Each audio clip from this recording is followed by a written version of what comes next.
Police थाने में एक मुजरिम को पुलिस इस तरह से मार रही होती है, उसकी नसों नसों पर लाठी और डंडों से वार कर रही होती है। दोस्तों उसके बाद में वो मुजरिम बहुत ही जोरों से रो रहा होता है और चिल्ला रहा होता है और कहता है कि साहब मुझे छोड़ दो, मैंने कुछ नहीं किया है। लेकिन पुलिस कहती है इस थाने में मुर्दे भी बोलने लगते हैं, तू तो फिर भी जिंदा है और बोल रहा है, तेरी क्या मजाल है कि तू सच को छुपा सकता है। लेकिन दोस्तों उधर दूसरी तरफ उसकी प्रेमिका का भी यही हाल है। उसकी प्रेमिका को भी लेडीज पुलिस इस तरह से मार रही होती है, लेकिन उसकी प्रेमिका भी कहती है कि मेम साहब मुझे छोड़ दीजिए, मुझे छोड़ दीजिए मेम साहब, मैंने कुछ नहीं किया है। लेकिन लेडीज पुलिस कहती है कि यदि तेरी जुबान सच नहीं बोली तो तेरी हड्डियां बोलेंगी, तेरी हड्डियां बोलेंगी, तेरी क्या मजाल है। तो दोस्तों आइए जानते हैं कि ये प्रेमी प्रेमिका क्यों मार खा रहे होते हैं, जबकि इनकी शादी की उम्र भी हो गई है, लेकिन पुलिस इन्हें जेल में बंद करके इस तरह से क्यों मार रही होती है। जबकि प्रेमी और प्रेमिकाओं का पुलिस साथ देती है, पुलिस अच्छे से साथ देती है और उनका शादी करा देती है, लेकिन यहाँ पर एक प्रेमी और प्रेमिका का जोड़ा बहुत ही जोरों से मार खा रहे होते हैं। तो दोस्तों आइए जानते हैं कहानी को, लेकिन कहानी को पूरा जानने से पहले मेरा बस एक ही रिक्वेस्ट है कि हमारे इस चैनल को सब्सक्राइब कर लीजिए और वीडियो को लाइक कर दीजिए, क्योंकि दोस्तों मेरे वीडियो में लाइक बहुत ही कम मिल रही है। अगर आप चाहेंगे तो लाइक भर भर के मिलेगा। तो दोस्तों आइए कहानी की तरफ चलते हैं और कहानी को विस्तार से समझते हैं। दोस्तों ये कहानी प्रयागराज के एक छोटे से गांव की है, जिस गांव में एक राहुल नाम का लड़का होता है। दोस्तों राहुल बहुत ही होनहार और बहुत ही मेहनती और बहुत ही अच्छा लड़का है। राहुल मेहनत मजदूरी कर करके अपने परिवार का पालन पोषण करता है। दोस्तों उसकी पत्नी सीमा इतनी ज्यादा खूबसूरत होती है, मानो सर से पांव तक ऐसा लगता है कि कोई परी आ गई हो, ऐसा लगता है कि जन्नत से हुर उतर करके उसके सामने आ गई हो। राहुल उसको देखते रहता है और उसके प्यार में पागल रहता है। दोस्तों ऐसे में उसकी बीवी कद्र नहीं करती है, क्योंकि राहुल एक लेबर मजदूर आदमी है। उसके बाद में उसकी खिंचाई हमेशा करती रहती है उसकी पत्नी सीमा। दोस्तों राहुल और सीमा में कुछ अच्छा बनता नहीं है। वो कहती है कि तुम कोई अच्छा काम करो, इन लेबरगिरी में हमारी इज्जत कम हो रही है, लेबर का काम मत करो, कोई अच्छा सा काम करो जिससे हमारी भी इज्जत बनती रहे। दोस्तों उसके बाद में राहुल कहता है कि मैं कुछ भी कर रहा हूँ, लेकिन मैं तुम लोगों का पेट पाल रहा हूँ। इधर इसकी पत्नी कहती है कि कोई अच्छा सा काम करो जिससे मेरी इज्जत बनी रहे, जिससे मेरी इज्जत इस पड़ोस में बनी रहे। लोग कहते हैं कि तेरा पति तो एक लेबर है। इसके कहने से राहुल सोचता है कि चलो ठीक है, अगर हमारी पत्नी को मेरा काम पसंद नहीं है तो मैं कुछ ऐसा काम करता हूँ जिससे लोग कहें कि राहुल अब बहुत ही अच्छा काम कर रहा है और राहुल बदल गया है। राहुल अपनी पत्नी से कहता है कि बताओ मैं क्या करूं, लेकिन उसकी पत्नी कुछ कहती नहीं है। ऐसे में राहुल कहता है कि मैं एक किराने की दुकान डाल देता हूं, मैं एक किराने की दुकान डाल देता हूं जिसमें हमारी इज्जत भी बनी रहेगी और हमें इतनी मेहनत भी नहीं पड़ेगी। लोग आएंगे और मैं दुकान पे बैठा अपने सामान को बेचता रहूंगा। दोस्तों उसके बाद में सीमा कहती है फिर किराने की दुकान ही डाल लो। उसके बाद में राहुल अपने ही चौराहे पर किराने की दुकान डाल लेता है। दोस्तों राहुल तो उसके बाद में दोस्तों उसके बाद में राहुल अपने ही चौराहे पर एक छोटी सी किराने की दुकान डाल लेता है, जिसमें सामान बहुत ही कम रहते हैं, जिसमें सामग्री इतनी कम होती है कि 200-250 रुपया मुश्किल से निकलता है। उसके बाद में इसकी पत्नी सीमा कहती है कि तुम्हारे से ये किराने की दुकान भी नहीं चलाया जाएगा, तुम बेकार आदमी हो, तुम्हारे ऊपर शनि की 7.5 सवार है, इसीलिए तुमसे कोई काम नहीं होगा। दोस्तों राहुल बेचारा उदास रहता है और कहता है कि सीमा अभी तो कुछ ही दिन हुए हैं दुकान डाले और इतनी जल्दी कैसे कमाई होने लगेगी। धीरे धीरे दुकान में सामग्री बढ़ती जाएगी, उसके बाद में धीरे धीरे ग्राहक बढ़ते जाएंगे और धीरे धीरे कमाई भी बढ़ती जाएगी। दोस्तों सीमा कहती है कि तुम्हारे से कुछ नहीं होगा, तुम जाओ और अपना वही लेबरगिरी का काम करो और दुकान को मैं चलाती हूँ। दोस्तों उसके बाद में सीमा अपने पति राहुल को वहां से हटा देती है। दोस्तों सीमा राहुल को किराने की दुकान से हटा देती है और किराने की दुकान पर स्वयं बैठ जाती है और स्वयं सामग्री को बेचने लगती है और स्वयं उस दुकान को चलाने लगती है। इधर राहुल बेचारा फिर से अपना वही फावड़ा उठाता है और लेबर मजदूर का काम करने लगता है।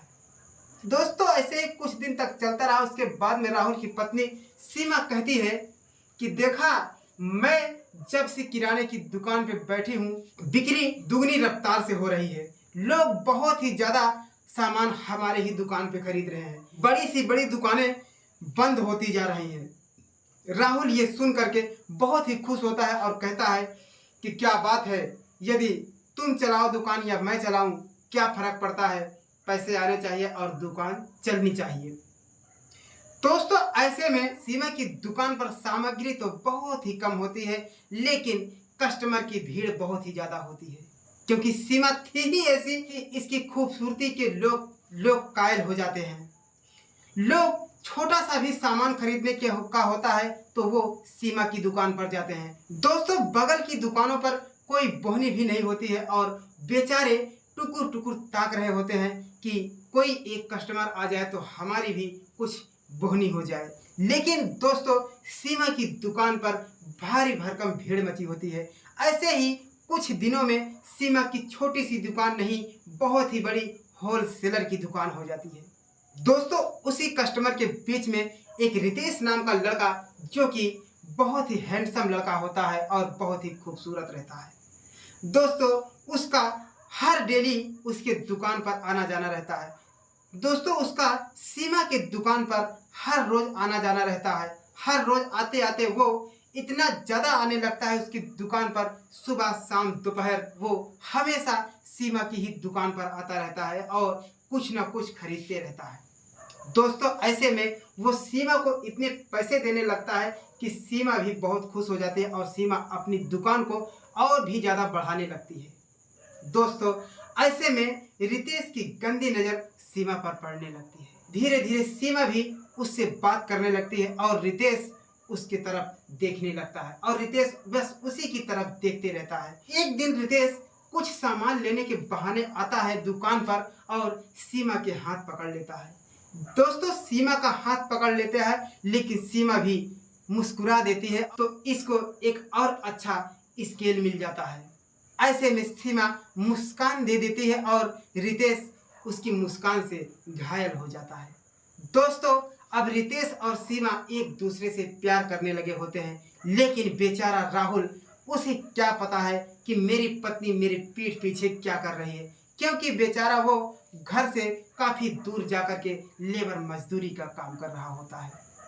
दोस्तों उसके बाद में रितेश कहता है कि तुम मुझसे रातों में बात क्यों नहीं करती हो, लेकिन सीमा कहती है कि मेरे पास मोबाइल नहीं है। लेकिन रितेश उसे एक अच्छा खासा स्मार्टफोन एंड्रॉयड फ़ोन दे देता है और कहता है, लो मेरी जान, आज के बाद में तुम इस फ़ोन से बात करना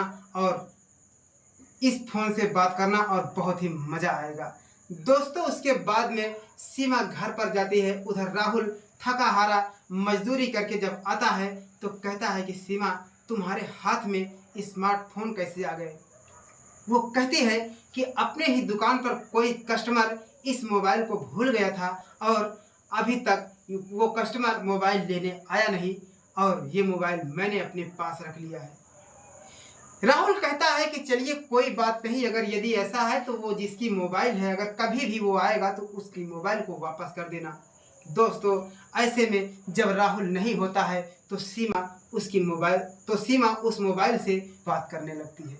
दोस्तों उसके बाद में ऐसे ही काफ़ी समय तक चलता रहा, लेकिन ये राहुल जान नहीं पाता है कि हमारी पत्नी पीठ पीछे क्या गुल खिला रही है। एक दिन की बात है, सीमा रितेश को अपने घर पर बुला लेती है और सीमा बहुत ही गलत काम करने लगती है। सीमा उस रितेश से नाजायज संबंध बना रही होती है और राहुल उसी क्षण वहां पर पहुंच जाता है और अपनी पत्नी को रंगे हाथों पकड़ लेता है। लेकिन उसके बाद में दोनों को धमकाने लगता है और कहता है, और राहुल रितेश से कहता है कि मैं तुम्हें जेल करा दूंगा। अपनी पत्नी को कहता है कि मैं तुझे नहीं रखूंगा और मैं तुम्हें छोड़ दूंगा।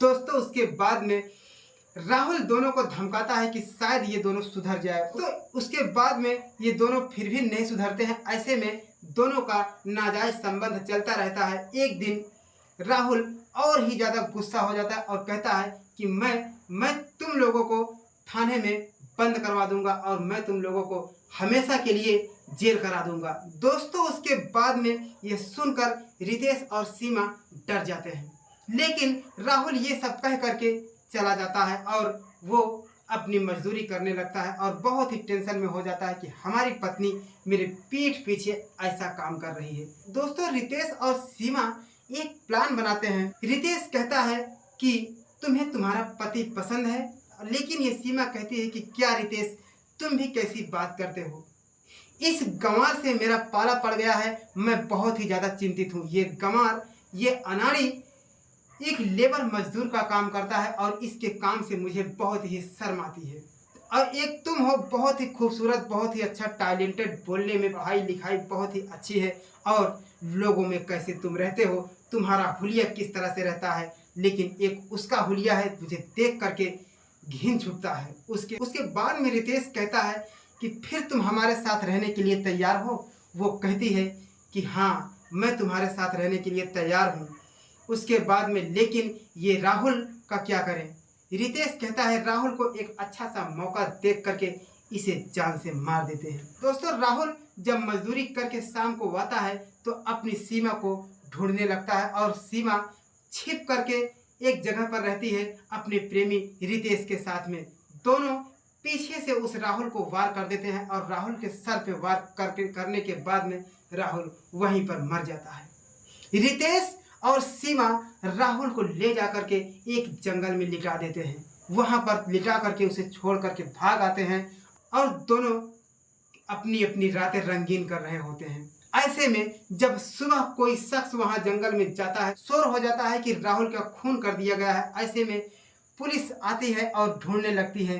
धीरे धीरे पुलिस छानबीन करने के बाद में इन दोनों को पकड़ लेती है, एक थाने पर ले जाती है और उसके बाद में पुलिस रितेश को मारने लगती है और रितेश चिल्ला रहा होता है और पुलिस कहती है कि रितेश तू तो जिंदा है, तू तो बोल रहा है, यहाँ पर मुर्दे भी बोलते हैं। उसके बाद में रितेश को मार रहे होते हैं। उधर उसकी प्रेमिका सीमा का भी यही हाल रहता है और सीमा को भी लेडीज पुलिस मार मार करके लहूलुहान कर देती है। ऐसे में उसके बाद में जब ये दोनों बता देते हैं कि हाँ हमने राहुल का खून किया था, उसके बाद पुलिस कहती है कि तुमने अपने ही पति का खून क्यों किया। उसके बाद में सीमा कहती थी कि मेरा पति अच्छा नहीं लगता हमें, मेरा पति एक लेबर है, मेरा पति एक गिरी हुई काम को करता है जिससे मेरी इज्जत घटती जा रही थी और मैं इस रितेश नाम के लड़के से प्यार करने लगी। पुलिस कहती यदि तुम रितेश से प्यार कर रही थी तो अपने पति को बता देती, उसके बाद में उसकी जान क्यों ले ली। दोस्तों उसके बाद में इन दोनों का उम्र कैद हो जाता है और ये सदा सदा के लिए जेल में बंद हो जाते हैं। दोस्तों धिक्कार है सीमा ऐसी पत्नी को जिसने अपने पति की जान ले ली, जिसने अपने पति के होते हुए भी एक गैर मर्द से नाजायज संबंध बना रही होती है। क्योंकि पति चाहे जैसा भी हो, पति परमेश्वर होता है, उसका फर्ज होता है वो अपने परिवार का पालन पोषण करे, लेकिन वो काम तो राहुल कर रहा था बेचारा। दोस्तों उसे क्या पता था कि मेरी सीमा मेरी जान ले लेगी। दोस्तों ऐसी औरत को जान से मार देना चाहिए जिसने अपने पति को जान से मार दिया। तो दोस्तों ये थी हमारी कहानी, और कहानी कैसी लगी दोस्तों कमेंट करके जरूर बताइएगा। तो फिर मिलते हैं किसी नेक्स्ट वीडियो में, और तब तक के लिए सागर को दीजिए इजाजत। नमस्कार।